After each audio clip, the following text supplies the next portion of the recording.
Good morning, good noon. Welcome to the November meeting of Tiger Bay. I appreciate all of your coming. We have a great crowd today. We'll start off, as we usually do, with a Pledge of Allegiance to the flag. Please, everybody stand. I pledge allegiance to the flag of the United States of America and to the republic for which it stands, one nation, under God, indivisible, with liberty and justice for all.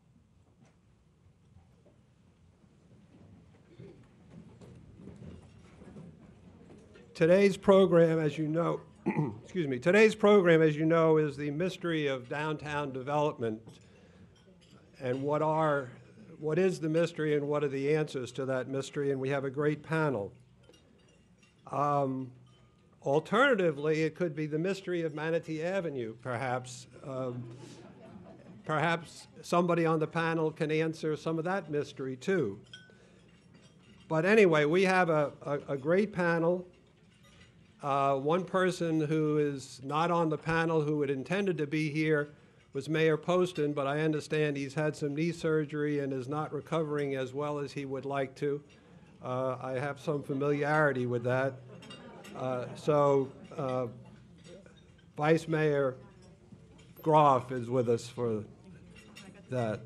The panelists that we have today, in the order of appearance, will be Patrick Roth, Vice Mayor of the City of Bradenton, Bernie Krogan, who has been a long-time resident and developer of commercial areas in the City of Bradenton, Greg Green, who is now a certified public accountant with Shin & Company and who is the chair of the DDA, Dave Gustafson, who you've all seen before as he was presenting to us with regard to the sports venues that are available in Manatee County, particularly with regard to the Fort Hamer and the rowing endeavors. And then Jonette Isham, the executive director of Realize Bradenton. Each of these individuals will present their views, their answers as to the mystery of downtown development, and then subsequent to their presentations, each of the members of Tiger Bay who are present in the audience will have an opportunity to stand up and ask, we hopefully cogent and probing questions regarding the matters presented. The only other thing before we get started, membership. Membership renewals will be going out very shortly. For Tiger Bay to be successful, we need to continue with the members that we have, and we need to increase the members. And your presence here today indicates the value of Tiger Bay in the community, so I hope that you will either rejoin, re-up, or join when membership applications go out. With that, if I can disturb your lunch, Patrick, if you would begin. How long? 3 to 5. Okay. Thank you, and it's an honor to be here. It's an honor to serve the city of Bradenton. I'm very excited about where the city is right now. I guess I can start off with I'll get to the DDA in a minute, but one of the things that the city is really poised for recovery right now is that we've been working since even before my election to office on the comprehensive plan. The EAR committee was worked together in 2005. I served on that with probably many of you in this audience. Worked with Tim Polk from day one on creating a modern comprehensive plan that steers density into where it should be. Prior to this comprehensive plan, I was told by a land planning engineer that our old comprehensive plan had the consistency of Swiss cheese, meaning you could find a hole, you could slip anything in you wanted. What we have now is a plan that steers development into the areas that we want to, with the highest development being into the downtown core. We have done numerous studies of downtown by design, the mobility study, the creation of Realize Bradenton, and then I've worked really quite closely with the DDA over the course of years. I'm very happy to be working with Dave, but I also enjoyed a very good relationship with Mike Kennedy prior to that. And, you know, we've come a long way with the DDA. I remember, you know, working as a resident with Bill Thoreau, where it was all basically bricks and mortar. And a lot of good things were done. I mean, the creation of Main Street was what needed to be happening at the time. Then I think what happened with when Mike came in, we got into a little more strategic planning and long-term planning, and that was actually a good thing at the time, especially not knowing that the economy was about to crash. Because during that time period, really, that's a perfect time to plan. I mean, you know, that there's not much you can do when you're waiting for economic recovery other than plan for it. And I think that we've done a good job with that. And what I like about Dave is that he's kind of like, I like him that he's a real hands-on guy, that I think what I've got here is a nice mix of going back to Bill Thoreau, bricks and mortar, the long-term thinking of Mike Kennedy, but let's go ahead and make some things happen right now. You know, let's go ahead and put it into action. So I really want to salute all three, and I'm really happy to be, you know, in this position where we are right now. You know, Realize Bradenton has been a huge success on bringing about, you know, let's call it an image change for our town. I know that I've recently was talking to some people from out of town about the, you know, the comparison of Sarasota, and, you know, I was able to inform them that, you know, in the arenas of arts and culture, we're now known to be, we're recognized as, you know, doing everything right here. I can tell you I serve on the Tampa Bay Regional Planning Council, and I'm also active in the Florida League of Cities. And we have gained a statewide reputation of a little city down there on the Manatee River that's really doing some good thinking and putting it into action. So I guess I'll let Dave, I mean, that's kind of my big picture thing, and we'll probably get into some particulars later on, but I'll let Dave talk more about you know, the stuff that we do together and the things that we're planning on. But we think alike, and I think we've got kind of we both have got a good can-do attitude, and I'm looking forward to great things and working with him. Thank you.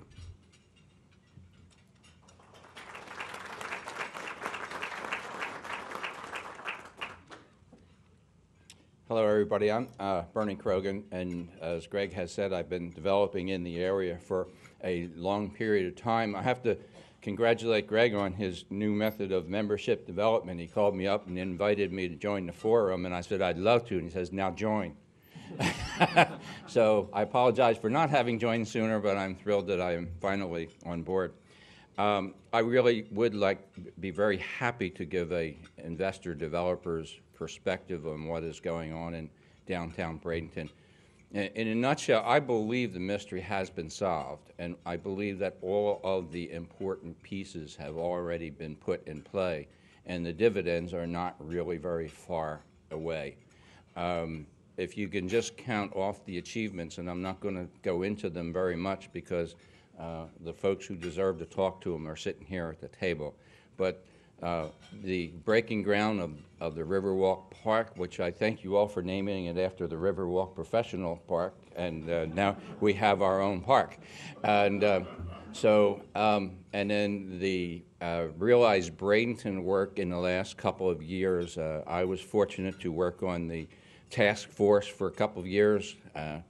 There were 200 people from this community building a dream and building a lifestyle for a community which is paying the dividends now. I love that process, and the announcement of the Pink Palace Hotel deal, all of these things are coming together all at the same time, and I have to believe that that developer of the Pink Palace recognized that this town is buzzing, and that's why they committed to make the deal. I'd like to give a specific reaction as an investment developer of what I see. I develop offices. The last office development I did was the Riverwalk Professional Park here in downtown Bradenton on 301. And it was a 55,000 square foot office condominium project, and we completed it and sold it out right before the market crashed in 2008. Everybody in that building, those two buildings, invested capital to move downtown from somewhere else in the county. What better vote of confidence can you see than existing professionals who know their town, bought their space, not rented, and invested in the facility to stay. We're 98% occupied. One person never built his office and has his office up for sale of only 1,600 feet. The condominium association is in control of the park. They are members of Realize Bradenton. They just recently completed a civic partnership with the City of Bradenton and Realize Bradenton for a brand new gateway sign out on 301 that we lit up last night. It's not completed, but we're in testing, and so if you come down 301, you'll know all about Snooty's Gala next week. You'll know about the Art Walk, and you will know about the things that Realize Bradenton is due. You will know, I promise you. So it's big. And so the owners of the Riverwalk Professional Park, of the condominium, are proud to invest in the cost of the sign and then share the time on it with the players. Now, from my other viewpoint of being the developer of comm centers, we offer offices, small offices, to small entrepreneurial firms, professional firms, and people who can still have a small office but enjoy a good business. We have had one in Riverwalk Professional Park since we completed it. We're going to convert that to a wellness center using the comm center plan of shared services and shared facilities. And we would like to move our comm center closer to in-town. And so we're now looking for a location in town. And it's because if anyone doesn't see the buzz on Main Street now in midday, where it used to be empty, and there are people sitting at every one of those outdoor cafes, not only at lunch, but also during the afternoon, having a drink or a beer or a Coke. So it is coming to life, and we like it because it fits our size. It's smaller, it's boutique-oriented, and that's how I view the city of Bradenton. It's a boutique community. We're never going to try to be Tampa, but we've found that out, and that is resolved. That question's resolved. So I can tell you that I think that most developers are really not looking for commodities anymore. They're looking for that something special, and Bradenton has it. We're not wishing for it anymore. We have it. So thank you.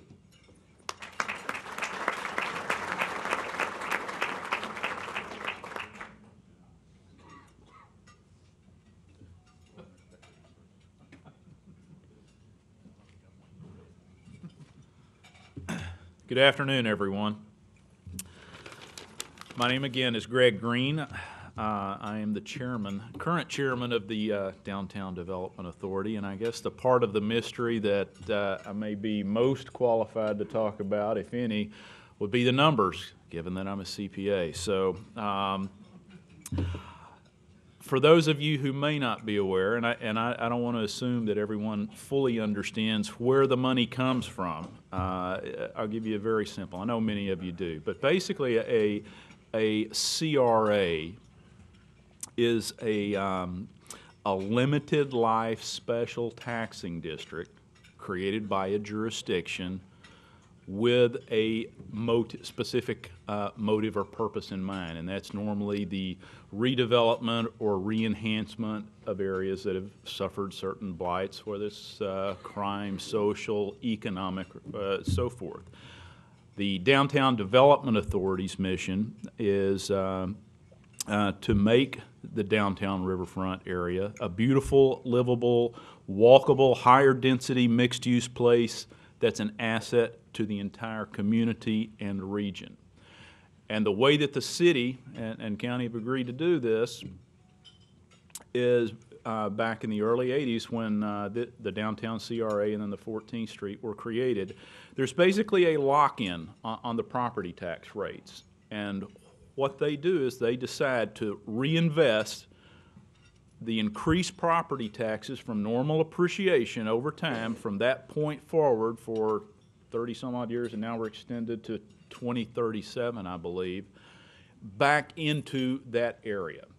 So none of the dollars that we've spent, we're spending today, or we're spending the future represent any additional tax increases on any of the businesses or residents in this area. But it's partially their money that is being reinvested to create a more livable, workable, walkable waterfront and business community, making it a better place to live, work, and creating higher values for all of the residents as well. So there is a significant amount of return. As I mentioned, the DDA itself does oversee 2 of the CRAs. Those CRAs funds are kept totally separate. There is some shared costs for cost efficiency purposes, but we are only spending downtown dollars in the downtown area. And we do, although we do make most of the decisions, the city council certainly gives us some supervision and can correct us where we may have strayed somewhat with a veto every once in a while. But anyway, we do have some oversight given that we are not elected officials. And again, it is an exciting, I can't imagine a more exciting time to be a part of this board. And good exciting for the most part. We've certainly been in the media quite a bit over the last 12 months about things going on down here, and with not only breaking ground on the Riverwalk, but also last week's news on the Manatee River Hotel. We're going to have to get used to that. Manatee River Hotel, not the Pink Palace. It's a great time. I mean, it's a time when this economy, our area, because of this economy, needs these jobs, needs this excitement, and it's taken a long, long time. I know, I'm certain many of you out there at some point have served on the DDA. And you've had some involvement in building up these funds and making these long-term plans, but this is the time that it's really hitting. And you know, we certainly thank all of you who have been involved. And again, I know he only ducked out a month or 2 ago, but Will Robinson, our most recent chairman, again has had a lot to do with it. Will handled a tremendous amount of work during the interim between Mike Kennedy and getting Dave on board, so he certainly deserves a lot of credit too. Yeah, thank you very much.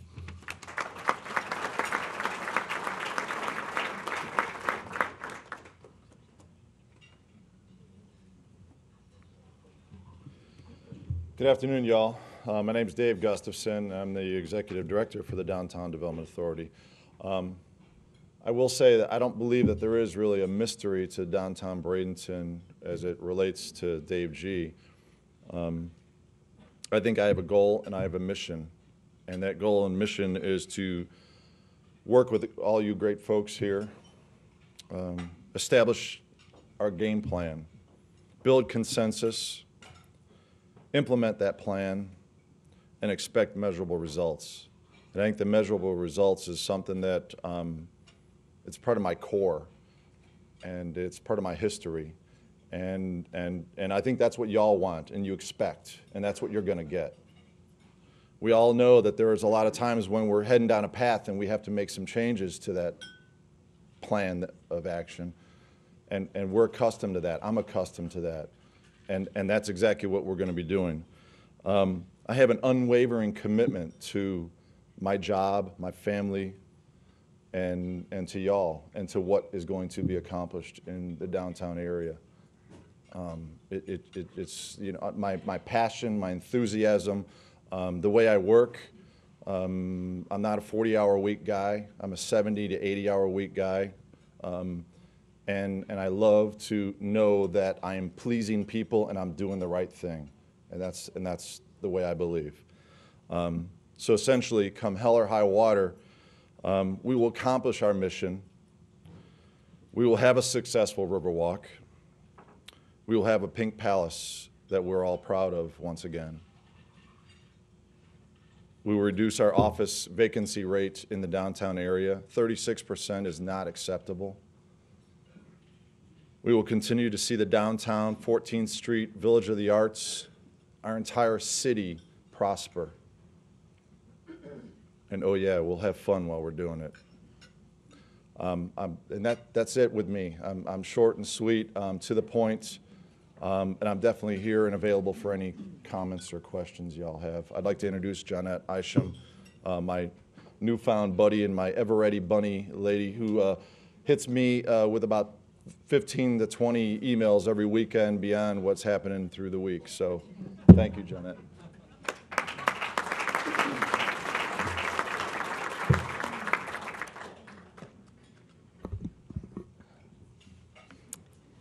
I'm going to address, as requested, my role, successes I've seen, and the success I want to see. So my role in the Bradenton downtown development is to lead the execution of the Realize Bradenton Cultural Master Plan in collaboration with an exceptional board chaired by Vernon Desir, and I see about 8 current and former board members. So you Miller, raise your hand, and Judy, and Bill's here. Who else is here? Patrick, one of the founders of Realize Bradenton, Jamie. And that collaboration also is with the staff and the board of the Downtown Development Authority, both Greg and Dave, and certainly our cultural partners work group. And I see that Janine and Bernan are in the audience. But that cultural partners work group, we have a very wide definition of culture in downtown Bradenton. And it includes all the way from Arts Center, Manatee, South Florida Museum, Manatee Players, the Village of the Arts, the Historic Village, DeSoto Historical Society, and the Manatee County Alliance. And not to forget the Pittsburgh Pirates and Bradenton Marauders. So we have great monthly meetings. And lastly, my staff, Laura, who's here, Laura McKeithen, and Kevin Webb, and our college intern, Karen, who has carefully rolled up 100 posters that I hope that you all take on your way out. Okay, it was designed by a Hallmark artist. So the power of the Realize Bradenton plan, completed in 2009, is solidly shaped by an economic impact study, by a regional market research study, organizational capacity assessment, a comparable cities research of over 12 cities, and lastly, the extensive engagement of 1,500 citizens. And by the way, all these documents are on our website in the section called About Us. The intention of this 10-year master plan and the 66 strategies is to connect downtown revitalization and economic growth with our community's arts, culture, history, and sports assets. Quality of life and economic development results from other cities, such as Chattanooga, which I just returned from, Providence, Rhode Island, where I came from 25 years ago, Asheville, Charleston, Santa Fe, and many others, demonstrate to us what we're doing is correct, because the arts mean business. So Realize Bradenton and all its cultural partners are grouped together to build community and promote economic development. We do that through events and promotions, and those promotions are traditional print, such as the poster, and other print materials that I hope you pick up. Many of you have seen our trifold map, our information on the courthouse concerts, and in conjunction with the City of Bradenton and the Downtown Development Authority, a great informative piece on the Riverwalk, and that's all at the table. And right now, we are working with our partners to start the planning for the first ever Bradenton Blues Festival, which will help kick off the Bradenton Riverwalk. So our mantra together, and I know some of you on the DDA and Realize Bradenton board know this, more buzz, more people, more money. Good, Tom, thanks. So the successes I've seen in these past 2 years, and simply put, working together works. Public, private, nonprofit partnerships that link physical, economic, cultural, and social goals and action, what Dave talked about, are clearly visible and responsible for the buzz that some of our panelists have already mentioned.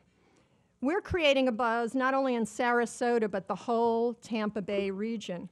And this buzz and these partnerships are really due to the courage, to the vision, and the leadership of the City of Bradenton, the Downtown Development Authority, Mayor Poston, and our elected officials. So I'm just going to tell you 3 examples of how working together works. First of all, I mentioned we've got a great cultural partner group, and Brenan and Janine are sitting here. But this morning, we meet every month, the first Thursday, about 20 people, sit in a room and talk about what they're doing, how they can share, what they can do better. And at this morning's meeting that Laura led, they talked about their role in the recent Festival Sarté that joined Sarasota and Manatee counties, because we do take a regional approach, and we are in downtown Bradenton showing regional leadership. They also discussed the arts, culture, and history's role in the kickoff of the Riverwalk grand opening season. And because we are a research-based organization, we often do surveys. And a recent survey from our cultural partner members had a few comments, and I'd like to share 2 that will really tell you about some of our successes. In the past, we did not work together for the good of the city and each other, and now we do, since we are meeting on a regular basis. You know, that working together works demands face-to-face, not only electronic, doesn't it? Second comment, bringing all the players to the same table was an important first step. Creating more ways to collaborate has been good too. It's nice knowing what other partners are doing so that we can plan around and within each other's efforts. The number 2 success I'd like to tell you about is Art Slam. Many of you might have attended Art Slam. I know Judy was there with her grandson, Anthony. Where's Anthony from? Pittsburgh? Yeah, and he has green hair. And he made airplanes all day. And that was a real community celebration of the arts on Old Main. This Realize Bradenton produced event involved 250 artists and performers, 75 community volunteers, and we attracted over 4,000 people in this 8-hour collective collaboration of art making on Old Main. Results from surveys of over 400 people who attended the event showed that 20% drove in from out of Manatee County, many staying in local hotels. We love that, heads in beds. And secondly, 99% of everyone that filled out a survey said they would recommend this event to a friend. That's really important word-of-mouth marketing. People were asked to describe Art Slam. Out of the many comments we heard was interactive, educational, community-oriented, unexpected, inspiring, cool, diverse, more of what Bradenton needs. And most important, B-Town reported that the day of Art Slam was their largest grossing day ever, and they've been in business almost 12 years. So art does mean business. The number 3 success is Project Art Connects, and I see many of the partners in the room. Project Art Connects is a 3-year program funded by grants and local contributions of over $430,000, and it started this summer. It is an educational project that puts youth in a position of leadership by providing them opportunities to work with artists and historians studying the very rich history of their community.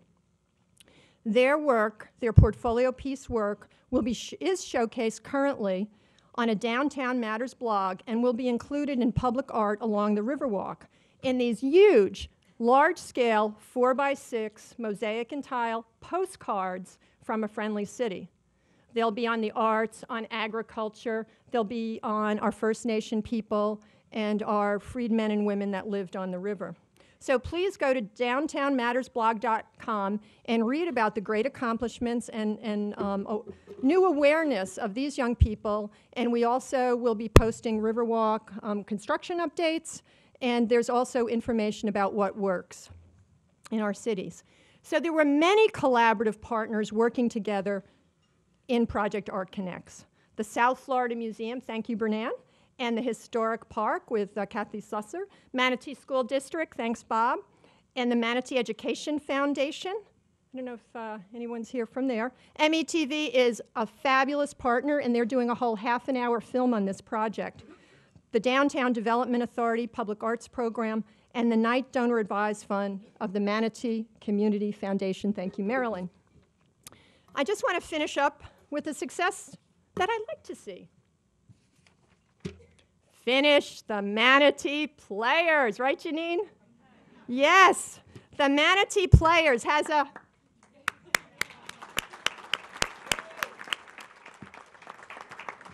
It will help appreciate the property of Bernie Krogan, right? Getting it finished. The Manatee Players has a 65-year history of providing excellence in this community through theater and youth programs. This excellence, and I counted them this morning, has been recognized in 77 regional and national awards since 2003. Is that a wow?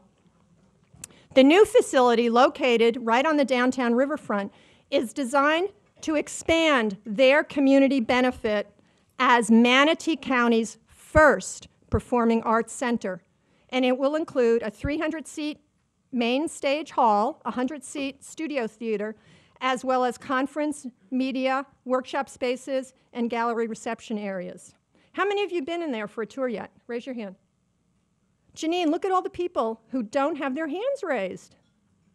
Please see Janine after this, because she gives a tour almost every day, right? So currently, 75% of the construction is completed. And wow, what a great job NDC is doing, right, Jason? Is Ron here? And it's almost completed. So I'd like to make a challenge to all of you. If every single person present today made at least a $50 donation or more, here's mine, Janine, we could really show our leadership and understanding that arts do make a difference, community-based organizations and performers make a difference to downtown Bradenton, Manatee County, and the new Riverwalk. So just give Janine your check on the way out or see her for a tour.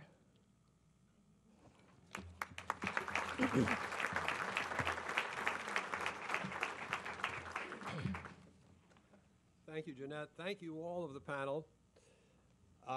Now comes the time when it's your turn to ask questions. Members of Tiger Bay, and that's one of the privileges of being a member of Tiger Bay, is to come to the microphone and ask a question. Please don't make statements, ask a question.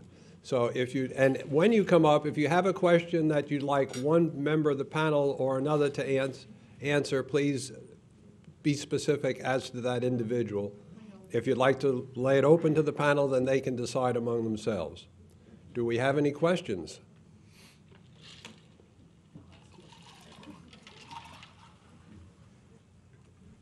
Hi, I'm Rick Foy. I am a member, and I'd like to ask probably Dave, maybe Pat as well, relative to future funding. I know that the projects you are looking at right now, the Riverwalk, as well as the Pink Palace, is probably gobbling up a lot of the revenue you have.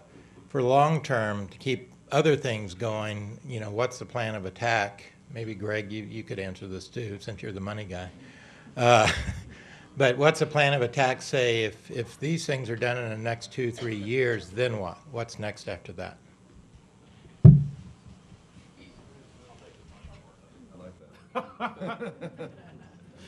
We take our role seriously with the community's money, and we have done a significant amount of long-term planning over the last year before making the type of commitments that we have recently. There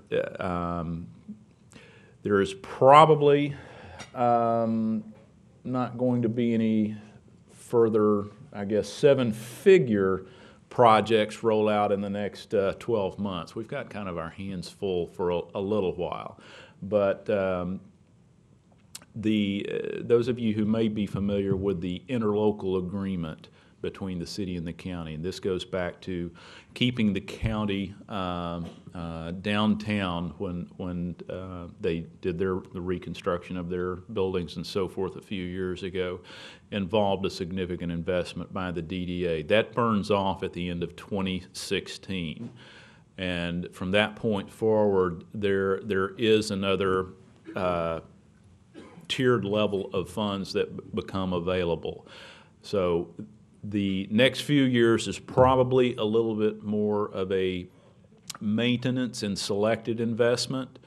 And again, 4 years will be here before you know it. A couple of years, it will be time to start looking at what are we doing next in a very big way. But between now and then, again, you know, with Dave's 70 to 80 hours a week to kill, I'm sure he's going to be looking at what else can we do. And one of those, you know, one of the many areas that he's looked at, Jeanette's looked at, I know a lot already, is partnering. A lot more in partnering. You know, not just one entity's dollars, but entities' dollars, private dollars. How can we leverage these investments toward bigger results? Did that answer what you're, okay, good deal. Dave, I don't know if you get it. Yeah. Anything specific projects to? Well, I don't think I have anything specific, but certainly right now we are looking for other funding opportunities. I think as a whole, you know, Jeanette and I and others are certainly looking, and we've got some feelers out there. We've got some potential opportunities, we'll say. But I also want to mention too about what the Riverwalk is going to bring. You know, with all the events that we are currently programming at the Riverwalk when it opens up, you know, fall of next year, we're anticipating with all of the items that we're going to be bringing into the area, we'll bring probably about 250,000 people to the Riverwalk on an annual basis, and that is an economic generator right there between 12 and 17 million dollars that'll be coming right to the downtown. Once the Pink Palace opens up as well, I mean, that's another $2.5 million injection into the local economy yearly, and about $1.5 million of that directly into the downtown area. So there's certainly a lot of dollars that will come into our community, and we really hope that we will help energize the TIF and those numbers to come back, you know, as quickly as possible. But we're very fiscally conservative. That's the reason why it took so long to really negotiate the deal with the Pink Palace, and we found a lot of other funding opportunities for the Pink Palace while we were partnering with them that really helped solidify the deal. So that's.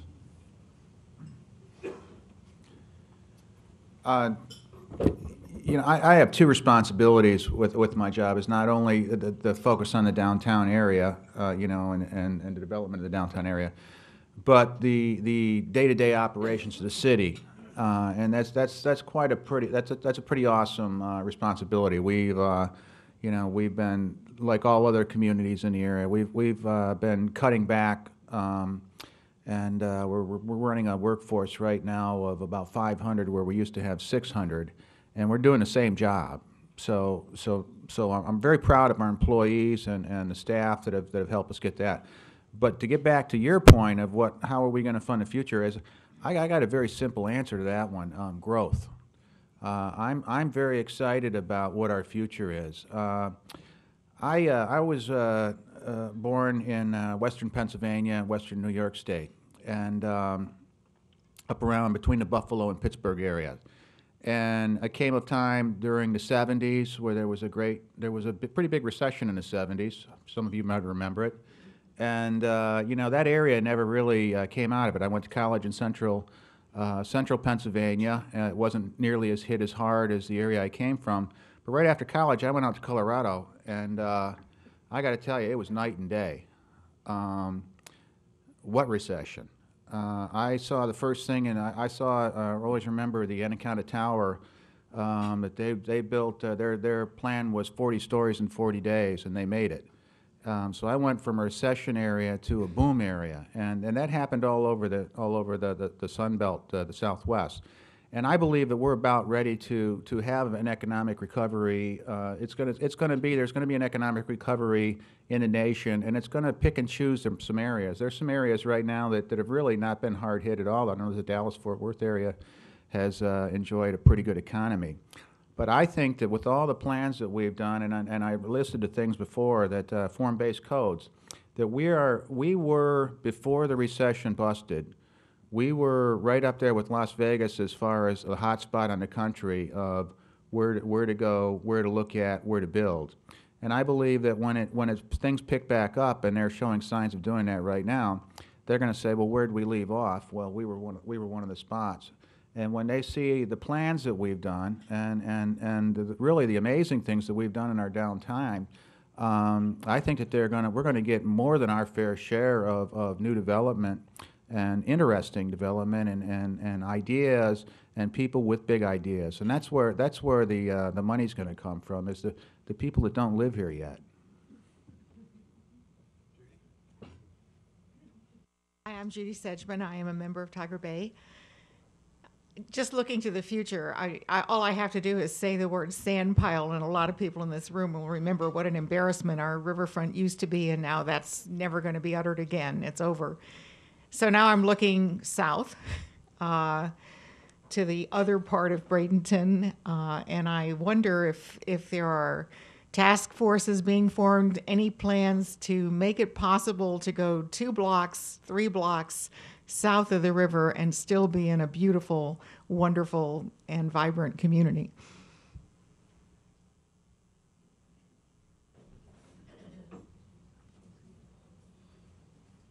All I can say is stay tuned on that. We certainly are establishing a game plan right now, and we'll reach out to the community.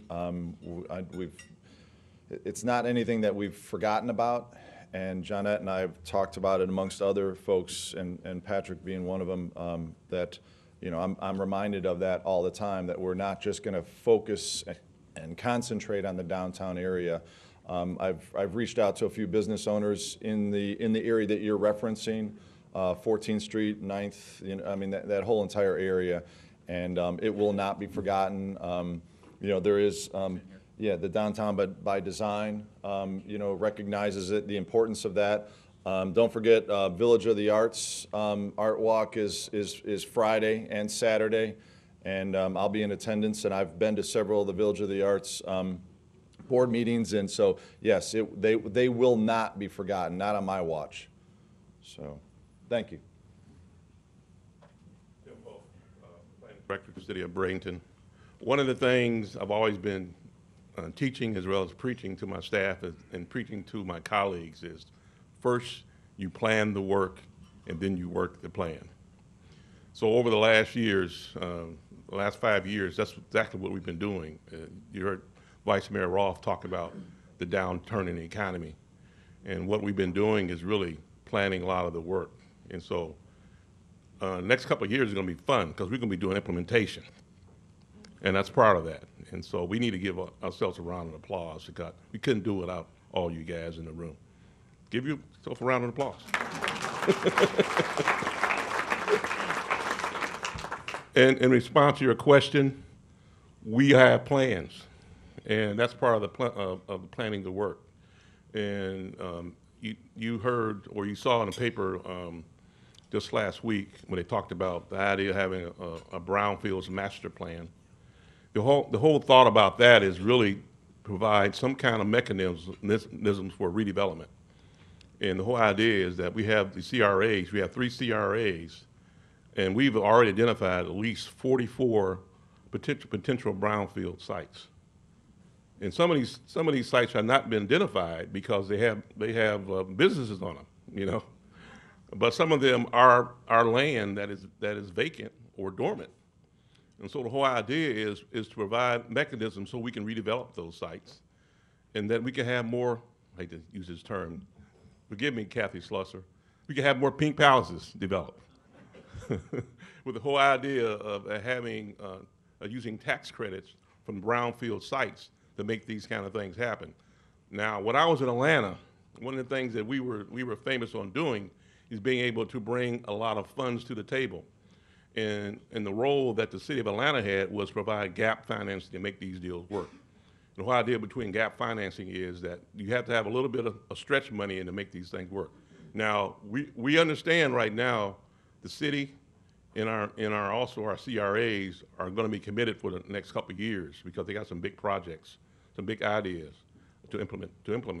So the whole idea behind that is provide a mechanism to have tax credits that'll talk about the collaboration that Dave's been talking about to make these kind of things happen. So that's some of the things we're going to be doing, but we definitely got these neighborhoods on the radar screen. Even form-based code dealt with the idea that we're only not talking about downtown, we're also talking about near downtown neighborhoods, because it's very important that we make that connection and also make that connection work.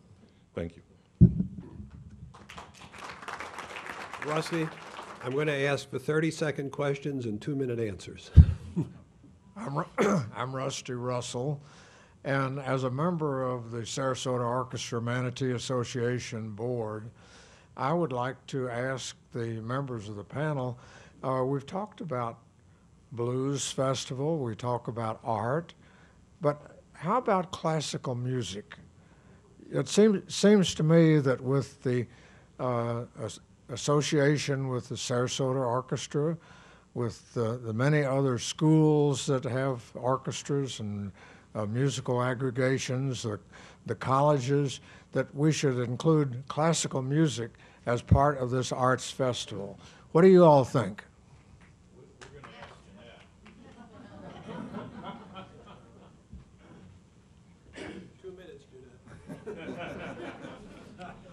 As part of the Riverwalk planning process, 1,500 people filled online surveys, and that you can still do that.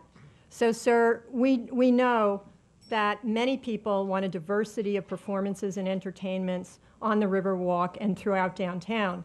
And we are already planning on that, a diversity of entertainment, building on the strength and the talent. So this is the plan we have for the grand opening, and if anyone's interested, you can come and see me later.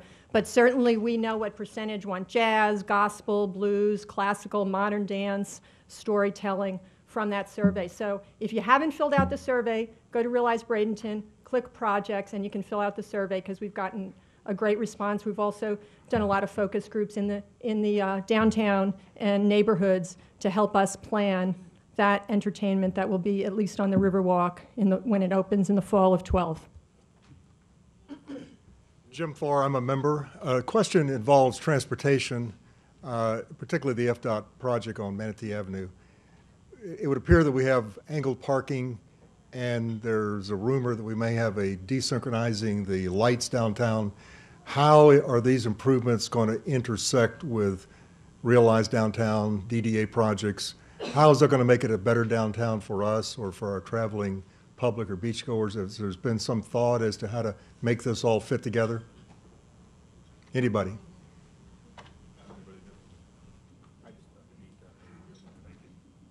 You want to address? Well, I think the way I look at the downtown area is that 64 is certainly an important artery that goes through the downtown. But in speaking with like Elliot from the CVB, he said, Dave, the problem that we have with the downtown is that people just want to blow through the downtown and head out to the beach, and they kind of forget that there's a vibrant downtown. And I think that's important for us to remind people that they need to slow down when they're going through the downtown, and then realize that the downtown is something that people need to discover. Our tourists and our locals as well. And I know that many times when I was working at the county and you were going to walk across the street to the courthouse and people are blazing through downtown at 50 miles an hour, and it certainly gives you just a really uneasy feeling. So I don't know specifically the plans of FDOT other than they stated that the first week of December the project is supposed to be completed. That's the latest I had heard. But I think it is important to make our downtown walkable and more pedestrian friendly, and hopefully that coordination with FDOT is going to make that occur. And I just spoke with an FDOT an official just last week about we're trying to resynchronize traffic for 9th right now, getting ready for the tourist season. We know we've got more traffic on the way, and at the same time working with the construction process of Manatee Avenue. And it's very difficult at this point in time to try to put all these factors together and then go ahead. But really what we're aiming at is the completion. I mean, I was really happy to see that we've got the two lanes paved right now. But the whole idea is to make it more friendly, you know, with the landscaping and the parking and all, and slowing things down. I think what I remember being was it's going to take like an extra 2 minutes to get through downtown. Well, that's to our favor. I mean, no one is in that big of a rush that we're gonna miss those 2 minutes in our life. But really, we've really got to wait for this whole process to end before we can do the synchronization. That's what was explained to me. They're working on it right now to get through a temporary resync, and then they've got to do it again. But really, until they get it done, we're not going to see the finished product until it's all done. I'm Tom Nolan. I'm a member. There's been some talk in the not too distant past about one of the anchor institutions in downtown Bradenton, and that's the library, and what's going to happen with it. I know there's been talk about moving it over to DeSoto Square Mall or redoing it. I wondered if anybody could address that. Is the DDA going to step up? Are we going to do anything to encourage the library to stay down or look for a new use for that property? I was hoping Miss Barnaby would still be here. She serves on that board. To my, as I understand it right now, there is no long term other than to keep it a library right now. They are working on maintaining the building. There are certainly many options out there. I know that you mentioned it moving down to DeSoto Square Mall. That was just someone threw that out there as a possibility. It wasn't anything that was seriously voted on at the board level, the library board level.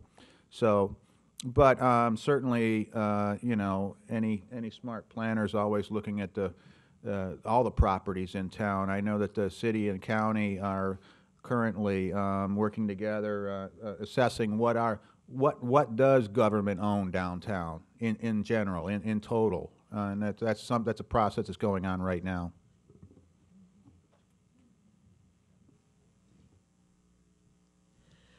I'm Barb Jennings, and I am a member. And I had a question about different kind of transportation. Is the water transportation? I have only lived here about 11 years, but I know in past we've talked about water taxis and a way of bringing people. We're going to become a destination city, so how can we bring people here from Sarasota or the islands that might want to come and not clog up our streets with traffic, but, you know, have them be able to be here? Where would they land if they were going to, you know, where are we going to put their boats? So that's one question. And the other one I just had as a part of the mystery is the new hotel truly going to be pink?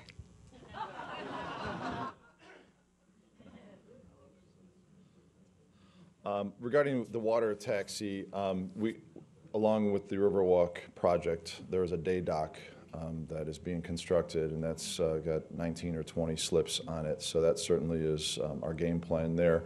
I know that there's been more discussion, and a lot of people have actually come through our door talking to us about business opportunities, but they're also talking about those opportunities. And people have said, "Yeah, I'm coming down from St. Pete, and I drive down here every once in a while for the events on Main Street," and they said we would like to come down here and water. So we've talked about that, and we're also talking about other types of green transportation. The green hopper is another item that we're looking at. That's currently down in Sarasota, and it's a small or larger golf cart type vehicle. They do advertising on that, and then we're exploring that right now. The long-term goal about the Pink Palace, though, is that it is supposed to. Its original color was an off-white, a sand type color, a more earthy color, and that's according to the developer, that's the color that they're going to go back to. And I don't know if that's still accurate for me to say or not. Yes. Yes. Thank you. Tim will probably supplement that. 1 minute, Tim. I won't give a planning discussion. One of the things we talk about in terms of approvals, we have an approval process, certificate of appropriateness, because that is a historic building, and it has to go through an architecture review board process to get a certificate of appropriateness. And one of the things that's going to be vetted is going to be the color of the building. We have a because that building is historic, there are also a palette that they have to follow. And so we'll be working with the developer to make sure that palette is followed. And so it'll be a color that will be in that genre. And I don't know, maybe the discussion is still talking about maybe something closer to pink, but not really pink. Hi, I'm Dave Bassett, and I'm a member.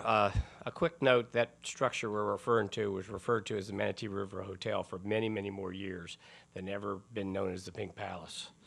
So I ask everybody to forget about that name. The question I had was, I applaud the DDA and Bradenton on the improvements downtown, the brick sidewalks, landscaping, and so on and so forth. But it appears to me that the emphasis on putting it in, and we see some lack of maintenance, either weeds in the landscaping or weeds growing up in the bricks. And I would ask either member of the DDA or Vice Mayor Ruff, what is being done to ensure that the improvements that put in stay high-quality improvements?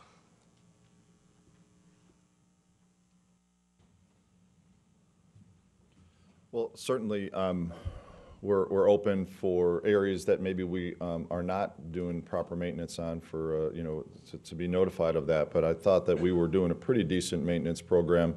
I know that we use the Hardy County trustees, and actually they're out there on site right now. But if there's areas that we're not recognizing or picking up, or if there are areas that are outside the downtown proper that we may be missing, then I'd certainly love to know about that, because we don't want to forget any area, and we don't want any lack of maintenance to occur 14th Street or eastern, portions, east of the hospital. So by all means, let me know, and the squeaky wheel gets the oil. So if we're missing something, we don't want to miss something. Thank you.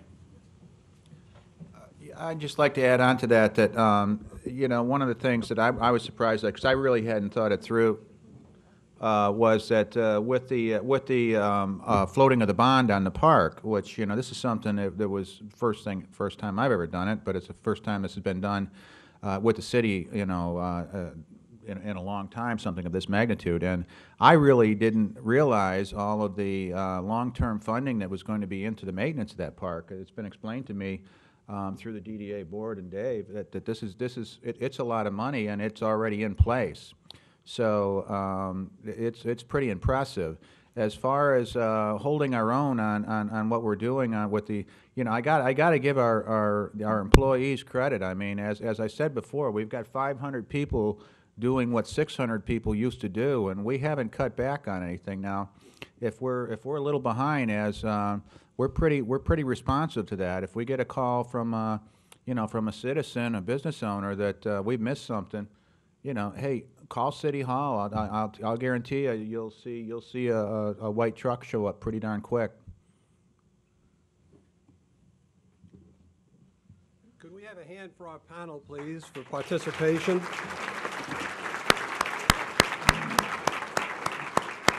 Just two quick further announcements. The first one is membership.